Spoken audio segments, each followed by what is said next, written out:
All right. Well, I was hoping y'all had a lot of announcements because I wasn't just like really ready to jump right into 1 Corinthians 11 this morning, but I guess we will. Y'all kind of pushed me on that one just a little bit. 1 Corinthians 11. Boy, it's a hard chapter, isn't it? Headship.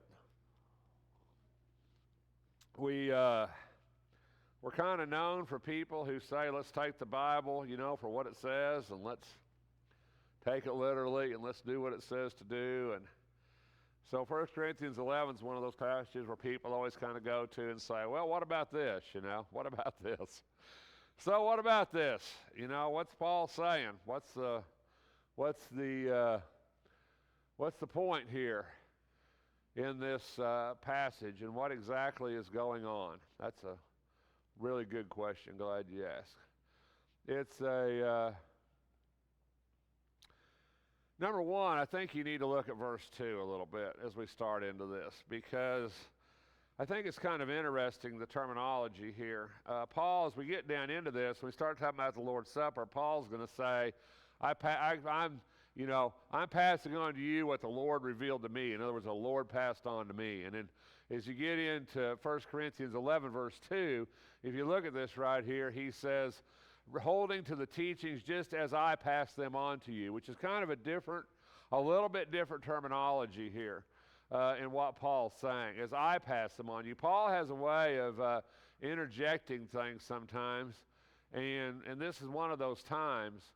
Now, when we start talking about the idea of covering, head covering, and what does that mean?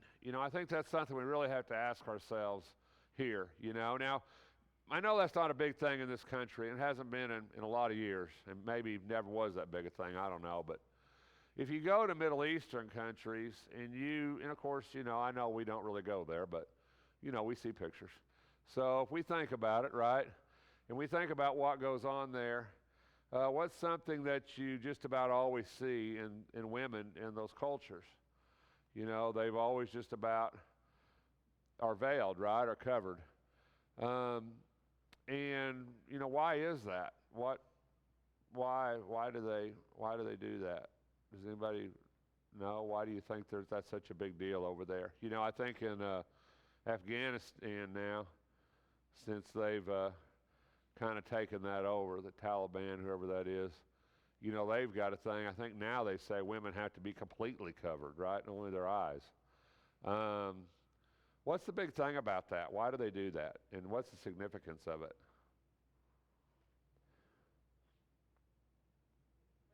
Well, I read that for her to be uncovered can only be at home for her husband to see the beauty in the hair. Right, so a lot of it, it's like modesty, right? In other words, you can't desire somebody that you can't see, that idea that if women are covered, then basically there's no beauty to behold, no, that idea that you can do away with that. And that's part of it. Now in Judaism, somewhat today, in Orthodox Judaism, but in the time of Jesus and times before that, women, and in the Old Testament, and we could go into Old Testament passages that kind of attest to this, but in the Old Testament, women who were married were to have their hair covered.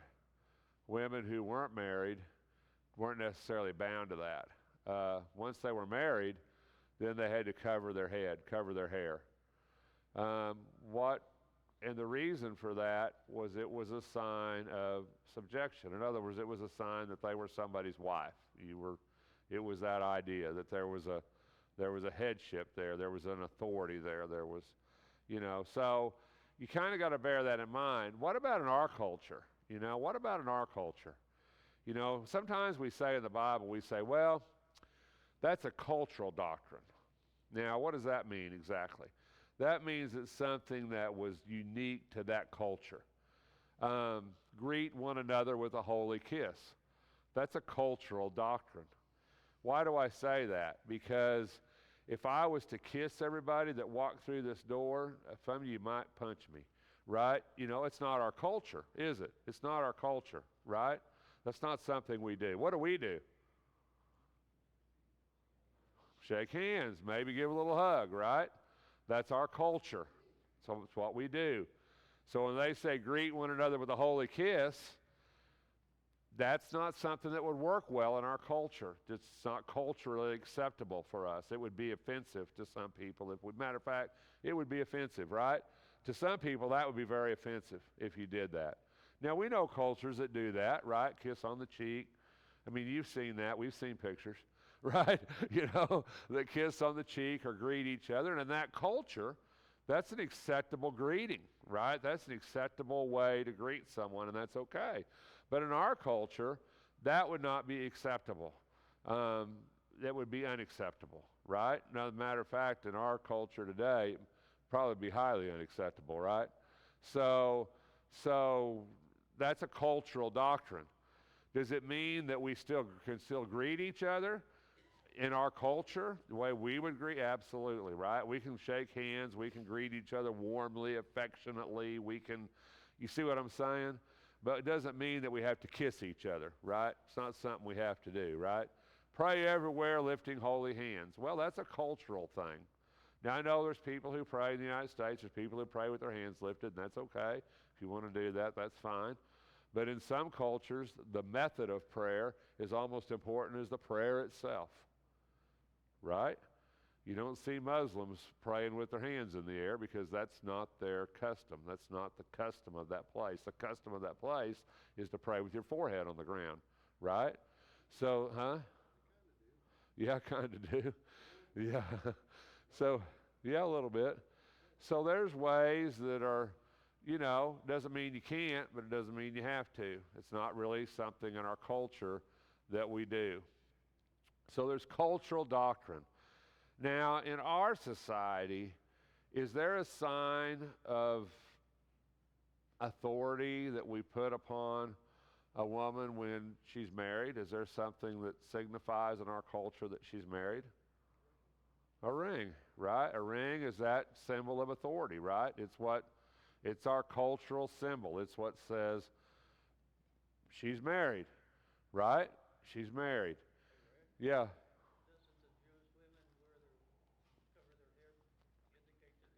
Yeah, and they cover and not all Jews do that. So, like I said, it just depends. Well, women that are not married in the Old Testament didn't have to cover their hair, but a lot of them said they had to braid their hair. So they had to keep it up. They couldn't let it loose. In other words, they didn't have to cover it, but they couldn't wear it down. I guess that's what you would say. They had to wear it braided, or up. And if you even notice, in some, I shouldn't say sex, well, I guess that's a good word. In some sects of Christianity today, you'll notice that women still cover their head, right? Amish and Mennonite, I think some Mennonite women, some places like that still do cover. So there is that still occurs, right? And that in their culture, in their society, that has a meaning, that has a purpose that they do that. Doesn't mean anything to me or you because that's not our culture, right? So we start to think about that cultural doctrine, and that's tough because where do you draw the line on it, right? In other words, we're going to talk, it's kind of interesting because we're going to kind of bring up some stuff here, and Paul's going to come back in 14 and address that idea of women speaking in public and women speaking in church. A lot of people say, well, that's a cultural doctrine, right? It's a cultural thing. In other words, those women weren't allowed to do that. Those women didn't have authority. Those women didn't have the rights that women in America have. Those women didn't lead things and run things like women here do, and that's a cultural doctrine. So a lot of people who agree with that idea that women should be able to speak or preach, a lot of the reasoning of that is that it's a cultural doctrine. Our culture is not the same as their culture, and even though it was wrong for them, it's not wrong for us because we live in a different culture, you see. So is that right? Is that wrong? We'll have to talk about that a little bit. Where do we draw the line on stuff like that? When does stuff become cultural and not doctrinal across time? I think it's when we decide we're uncomfortable with it. Some of it, not all of it. But the lifting of holy hands, I will. The men pray everywhere, lifting up holy hands to the Lord. There's many, many churches in the United States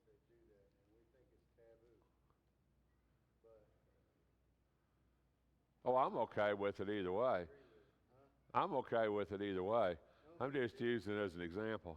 no, I know, and it's a good example because Yeah. it specifically talks about it. But Yeah.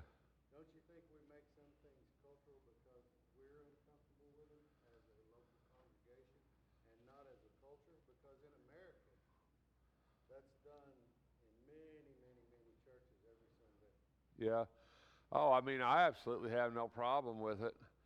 Um, but a lot of that idea, well, of course, we're getting plumb off base if we go into that, but the idea of that is not so much the lifting of the hands. The idea is purity. It's the idea. Well, the idea of that is clean hands. In other words, if you're going to pray, you should be holy. Lift up holy hands to God, clean hands to God. The idea that, so I think it's more in that passage. It's not so much the idea of I have to lift my hands. It's more the idea of when I pray, I need to be holy. My hands should be clean. When you are a child and you come out and they say, "Let me see your hands," right? What are they looking for, right? Looking to see if they're clean, right? God wants clean hands, right? He wants holy hands. Holy means set apart, right? Set aside. And that's what he means. Hands that are holy, that are set aside. Lift them up so I can see them, right? And like I said, on that type of an idea, it's not so much a binding idea because we also know that they prayed with their head to the ground. They prayed lifting up their eyes to the Lord. They prayed in a lot of different ways. So it's not necessarily a idea. I have to pray that way all the time, I had somebody, there was a lady here, went to church here years ago, and she was just convinced that boy, we'd better be on our knees. And when she'd teach a Sunday school class, little kids, she'd put them all on their knees. She'd take a picture of them all on their knees. Melanie's back there talking because she knows what I'm talking about. But she put them all on their knees, right, in that class because she was convinced they needed to be on their knees, So, but kind of getting off subject, but I'm kind of trying to make you think a little bit about, where do we draw the line sometimes on doctrine, right? Because if we're going to take, they look at us, and I've had this passage thrown in my face a lot of times as a Church of Christ person, So you say take the Bible literally, you say do it all. Well, why ain't your woman covering their heads, And if you think about it, 20, 30 years ago, of course I'm getting kind of old, man, I say 40 years ago now, but 30 or 40 years ago when I went to church right over here in this old building, probably 70, 80% of the women had on hats. Hats used to be a big thing in church. Women used to wear hats all the time, didn't they? Now we don't. Of course, suits used to be a big thing in church, and now we don't, right? So does culture change? Absolutely. And, this is one of those cases. So what are we really talking about here with headship? I think we got to get back into that. We got to get back into that thought pattern. Headship's authority in the Bible. Who's the head, right? Who's the head of what? Who's in charge? Who does God hold accountable? How does that work? And Paul says that the head of every man is Christ, right? And the head of the woman is man, and the head of Christ is God. So Paul puts this headship in place. But what does it mean? What does it really mean? For somebody,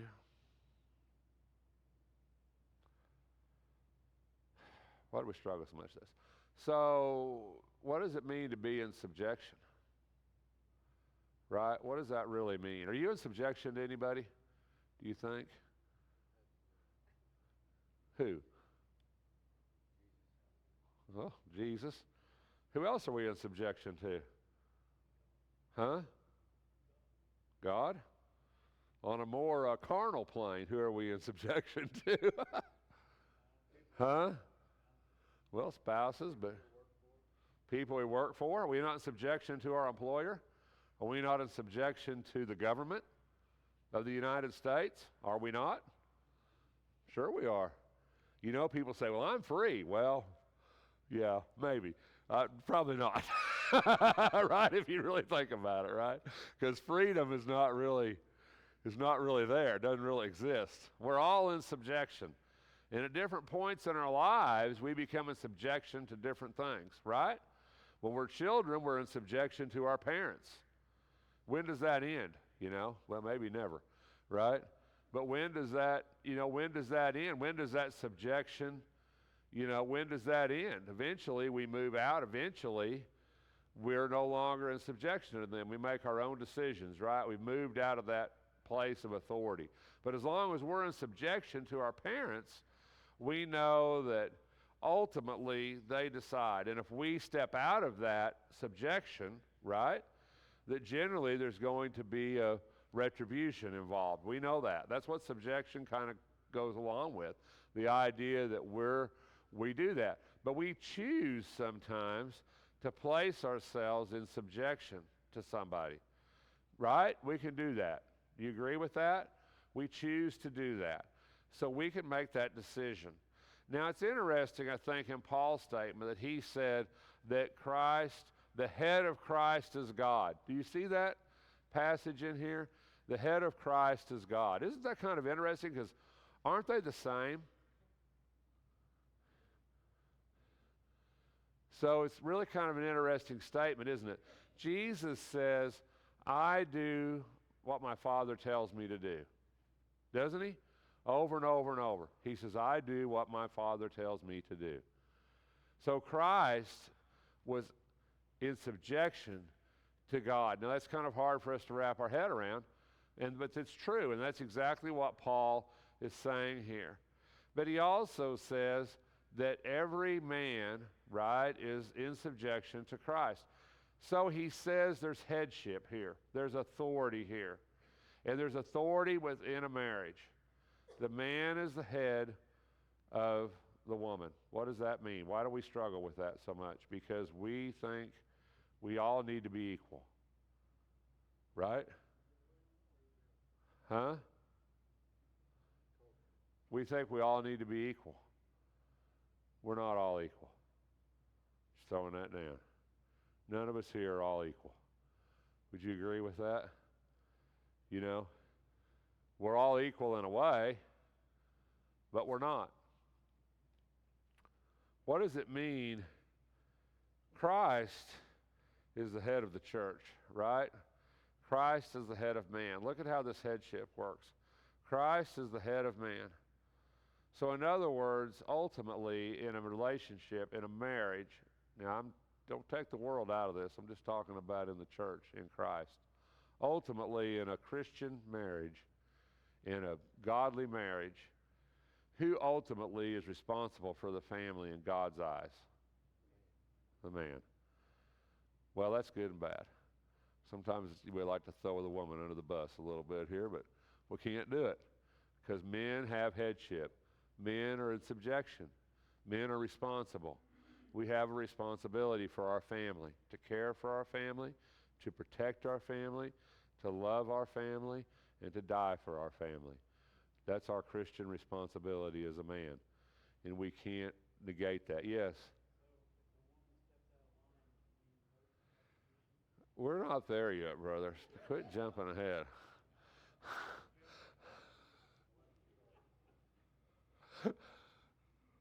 Quit jumping ahead, man.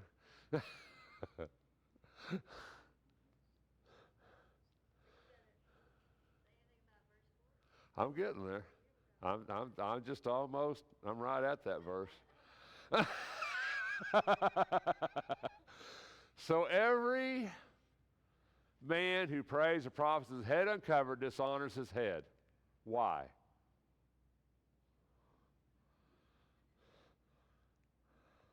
Now in Judaism, let's back up. This is kind of interesting because in Judaism, when men go into synagogue or men go in to pray, what do they do in Judaism? They wear skull cap. Can't remember the name of it now. Huh? Yeah, yarmulke. They wear a yarmulke, right? Cover their head. Now Paul says what? Paul says men shouldn't do that. That's a big cultural change here. That's a huge cultural change, right? Because all their lives they were taught that's honoring God. Cover my head. Because I cover my head, it shows humility, right? Humility. But now Paul says, listen, don't do it. Because through Christ, we're able to walk upright into the very throne room of God. Through Christ, we no longer have to have that humility when we approach God, because now we're all priests. We can go into the presence of God. We don't have to have that humility anymore. You understand what I'm saying? We don't have to have that anymore. So Paul says, don't do it because Christ is your head. And because of that, you don't have to cover your head anymore. So when men walk now, culturally, when men walk into a building, into a church building or a building, they generally do what if they wear a hat? Take it off, right? So we say, so if you saw a man come into this building with a hat on, you might go, you need to take that hat off. And once again, that's a cultural thing, right? It's more of a cultural thing here. So he says we dishonor it. But every woman who prays or prophesies with her head uncovered dishonors her head, just as though her head were shaved. So, if a woman's praying or prophesying, in this passage, according to Paul, she has to cover her head. Now, he doesn't make a distinction here between married, unmarried, virgin, not virgin, any of that. He just says women, a woman who prays with her head uncovered dishonors her head. It is just as though her head were shaved. Now, so why don't women today cover their head? Why are we all right with this? Oh, you can't do that, brother. That's different. We're going to talk about that. I've heard that my whole life. You can't. That's not an out. That's not an out. We're going to talk about that. That a woman, that her hair is a woman's covering. Yeah, we're not there yet. Y'all are getting ahead. Y'all have to be patient here. We got to work through this process. Well, yeah, but a little bit different idea. We're working through this here. You got to work through it a little bit. So why has that changed? Is that cultural? Is that something we should be doing? Should every woman in here, when she prays, and what about women prophesying? That's interesting, isn't it? You know, this is a passage we don't like to deal with much. This is one of those passages we just like to sweep it under the carpet and forget it, because every time we get here we see stuff, because here we're talking about women who are prophesying. Here, right? Aren't we talking about that here? And we're talking about, what do you think here? We talking about an assembly setting here, you think? Are we talking about at home individually? I mean, this is probably assembly, right? When you say this is an assembly setting, I would say so. We're talking about here. So we got women prophesying, but yet Paul says women are to stay silent in the church. So what are we going to do about that? Well, maybe not, but I mean, it's a public idea if they're seeing you with your head covered or seeing with your head uncovered, right? I don't think it's inside the house. Well, we know the older women would have teach the younger women, so there's exception to everything. Mm-hmm. So anyway, So we go down to this, and then our pat answer is always what Sam said, right? But if that's true, Sam, then why did he still tell them to cover their hair and just say, well, as long as you got hair, you're okay here? Why did he make a distinction?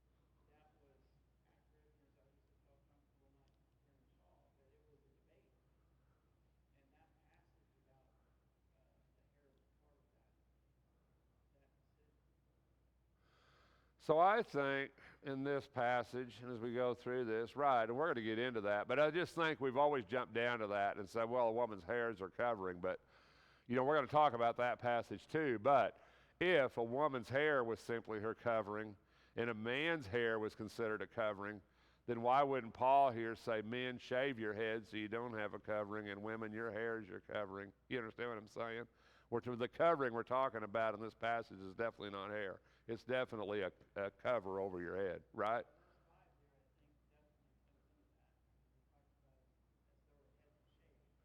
Right, because that would definitely in that culture would be a disgrace. Right, a part of that deal. But here he's definitely talking about something on top of your head. We can agree with that, right? He's not talking about hair here. He's talking about something on top of your head, right? So what do we look at? How do we look at this? What does this mean?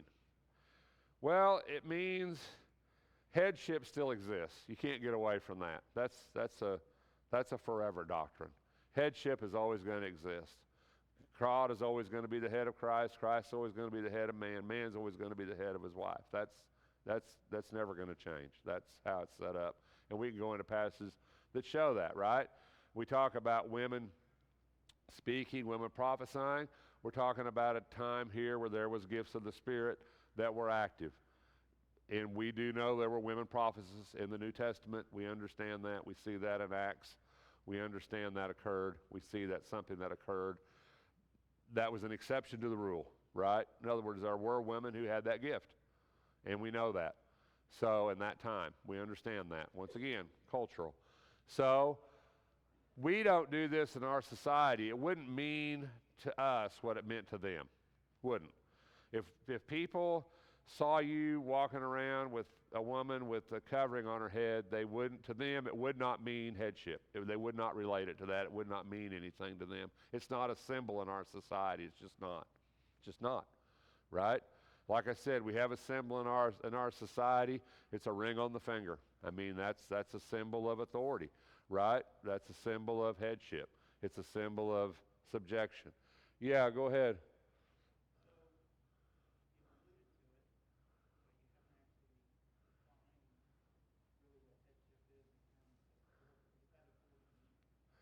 What?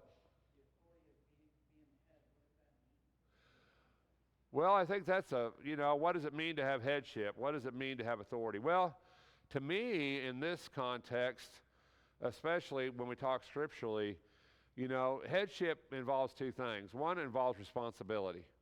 In other words, if you're the head of something, you have the responsibility for what's ever below you. You have the responsibility to love them, to care for them, to protect them, to provide for them. You have a responsibility. And the other thing, headship, it's about willing subjection. There's nothing here about beating anybody into order or bullying somebody. In the Bible, in Scripture, this is always our decision. A woman makes a decision. A Christian woman makes a decision to support her husband, to let him be the head of that family, and the man has to be a good head of that family. He has to take that responsibility upon him. He has to, and I think in the Bible that it's a willing thing, and I think when we always think of authority so negative, we always think of authority like, well, I'm beating somebody into subjection, like the Bubba passage, like the Bubba thing. Tell that woman she's got to subject to me, right? That's not what this is, That's never what this is. Why is Christ the head of man? Because he's the Son of God, or because man makes a decision to make Christ the head? The decision. Christ doesn't force himself to be the head of man. Christ says, you have to come to me, right? He doesn't force himself, but he says, if you're a Christian, if you decide to follow me, then I'm the head. You've placed yourself under my subjection. You've made that decision to do that. It's no different in relationships. And that doesn't mean women are less. Doesn't mean that. Trust me, I've been raised around strong women my whole life. Strong, successful. My wife has way more degrees behind her name than I'll ever have. She's a lot smarter person than I'll ever be, right? That's not what this is about. Yeah.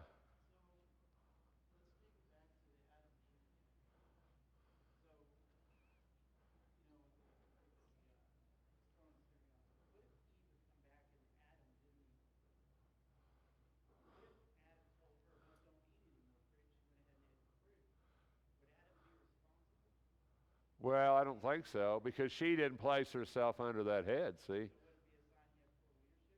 I don't think so. She stepped out of it. When you step out of that, then, yeah, like I said, it's a decision.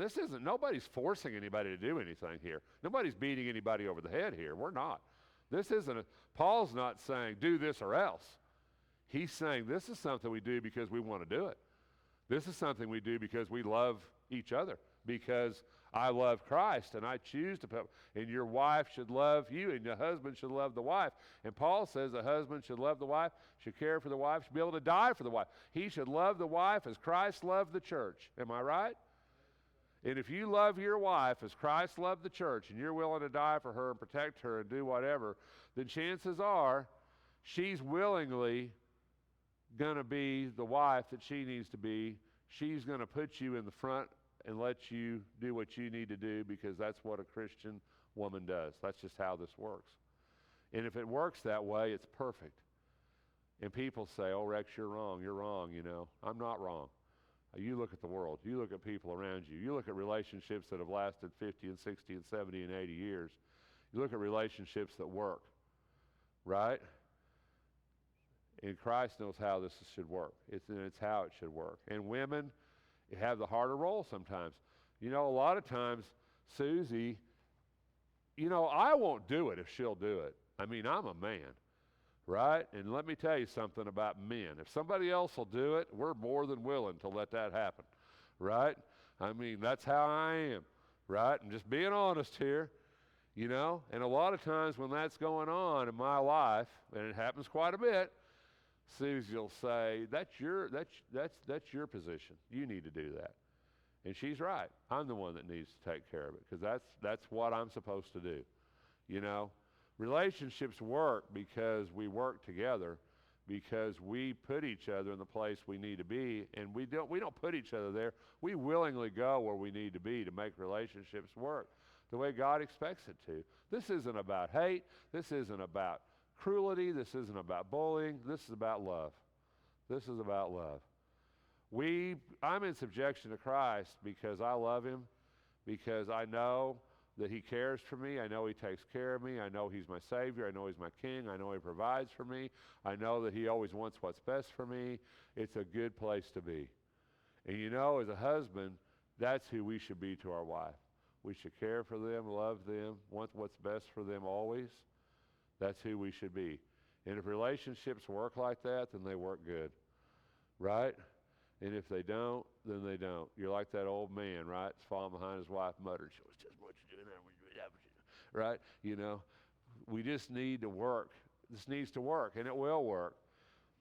He says here that if she won't, then she should just cut her hair off. And that's almost a prostitute in those days. In other words, it's very, very disgraceful in that society.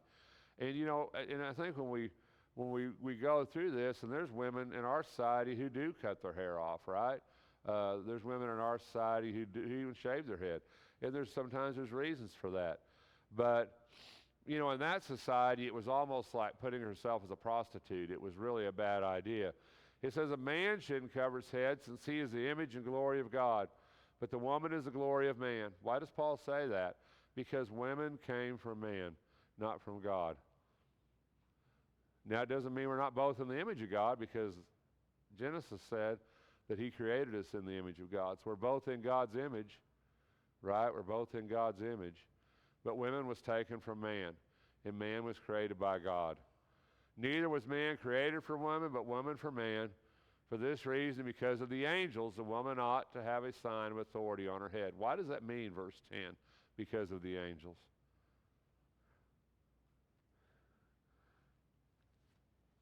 God is not being a lot of help today. Uh, that's an interesting passage, right?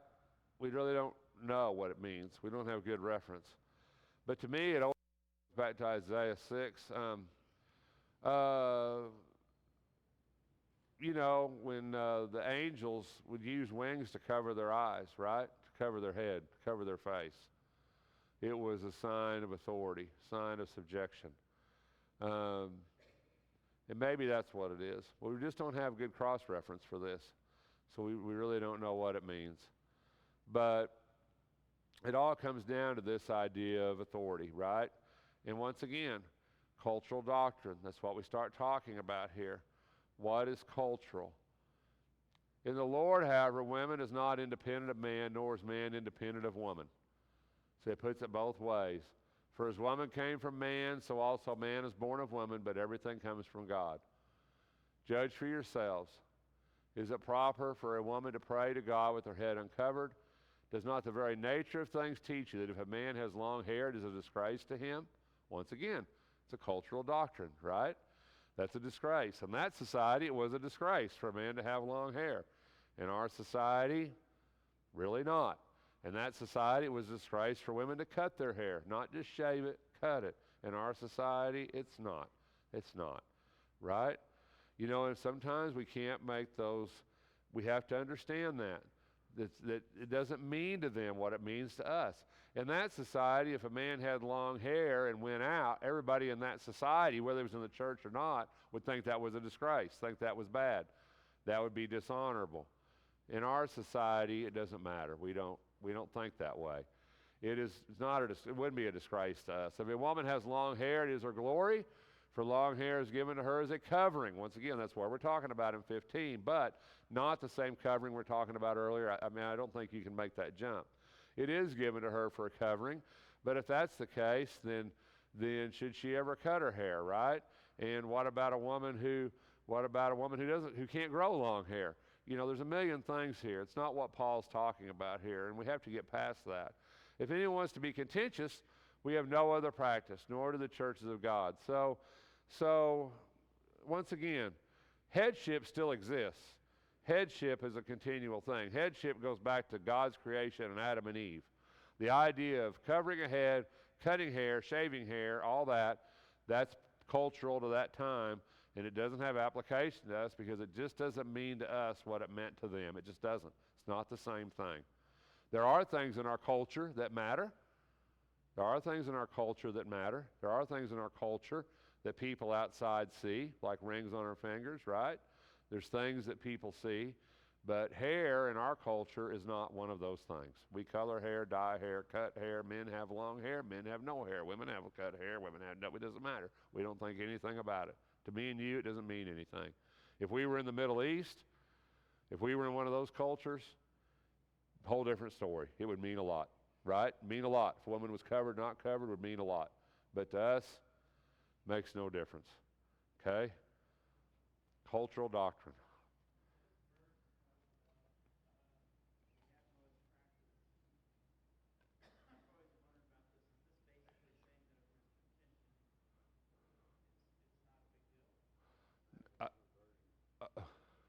This version says, however, if anyone wants to argue about it, the fact remains that we have no such custom, nor do the Messianic communities of God.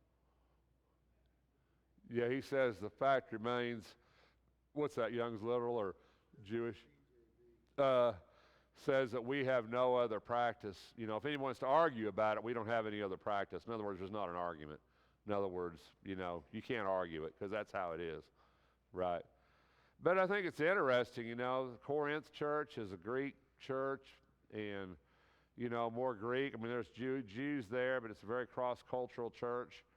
And so in some ways, what he's telling them, the Jews could be just as taken back by this as them. The Jewish men who says, I can't cover my head anymore, could be just as taken aback as the women who said, yeah, I've got to cover my head. So I think you can, I think it would be a tough deal either way. But in this, now we shift gears. This is all about worship, right? 11 is all about public worship. It's all about what we do in public. And I think when you, oh, we're out of time. And I'm not going to be here next Sunday, so guess what? You all got to wait a week before we get back into this. Okay. All right. Thanks for your time this morning. I hope that helps a little bit.